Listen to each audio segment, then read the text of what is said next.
Hi and welcome back. Now in the earlier chapter, we had looked at the blob service when it comes to your Azure storage accounts. Now in this chapter, let's go through the table service. So firstly, let me go on to the table service. So you can go on tables over here. So it's very simple. We can just go ahead and create a new table over here. So let's go ahead and just give a table name and hit on OK. Now, when it comes to adding values in the table, so you can't add it over here. So in Azure itself, over here, you have something known as the Storage Explorer.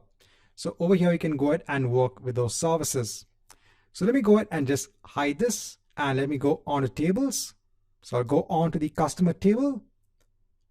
And over here, we can go ahead and add something known as entities. So when it comes to tables, when it comes to adding items onto your table, so this is similar to adding rows in a traditional relational database table.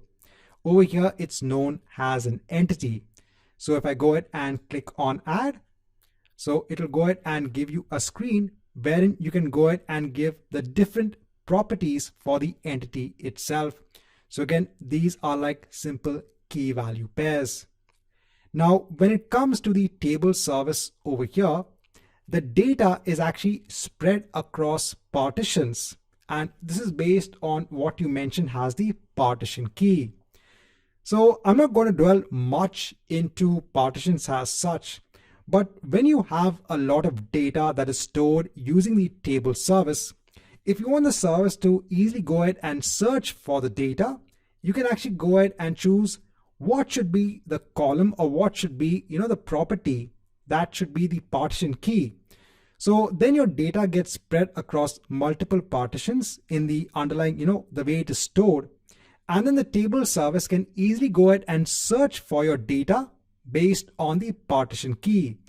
Based on the partition key, it can go on to the right partition and search for the data. So this is somewhat like having an index when it comes to a traditional, relational database, but not exactly the same. So just trying to give you an idea over here. So in the partition key, so let's say that you have an entity, right? So you have a customer. You want to store customer information. Now, normally for the customer information, you might have the customer ID, the customer name, and the city the customer is located in. So over here, in terms of all of these three properties of a customer, you have to go ahead and choose what should be the property that's going to be the partition key. Now over here, you can't change the property name when it comes to the partition key and when it comes to something known as the row key. So this is something that you can't change. What you do is that you actually map your entity. So if it's a customer entity, if it's a course entity, if it's an order entity, you actually map it onto what should be the property names in the table over here. So let's say that I want my customer ID, just to make it very simple, has my partition key. So over here, I can go ahead and add the customer ID. And let's say for the row key. So the row key actually helps to identify unique rows within partitions. So I said, even though it's kind of like having indexes, it's not exactly the same. So in order to uniquely identify an entity in a table, it's a combination of both the partition and the row key.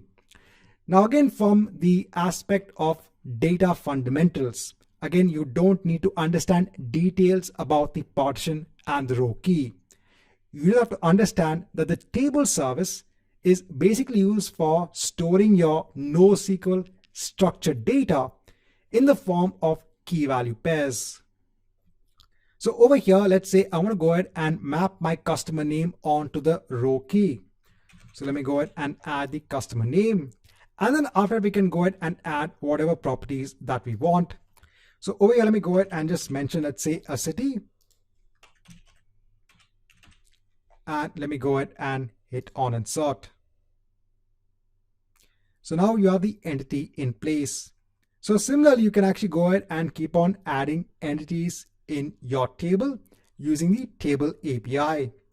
Remember, one of the key differences is that you will not go ahead and, create, let's say, a customers table or an orders table and then have a course table and then have a relationship between those tables.